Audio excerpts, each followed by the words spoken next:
The two Chinese characters for the word population are the character of a person and the character of an open mouth. Do you know how many people there are in the world today? For most of human history, our population increase has been slow and steady. But in the last 120 years, it has accelerated from 1.5 to more than 7 billion. Around 1 billion people, or 1 in 7, are chronically hungry. It is predicted that by the end of this century, we will welcome person number 11 billion. Experts agree the planet can definitely produce enough food for 11 billion, but they question whether we can do it in ways that are environmentally responsible and whether safe and nutritious foods will be distributed fairly. What we are talking about here is called food security. It's not a term you might have heard before, so let's define it.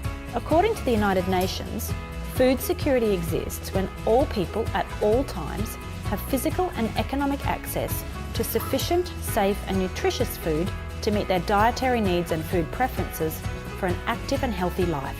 There are 4 dimensions of food security: availability, access, utilisation and stability. You might like to explore these further. Australia is one of the most food secure countries. We produce enough food to feed the nation nearly 3 times over. But food security is more than just how much food is produced.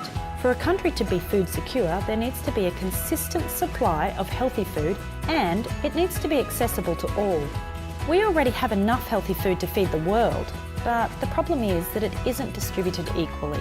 You may like to discuss what constitutes healthy food and how it could be accessible to all the world's people.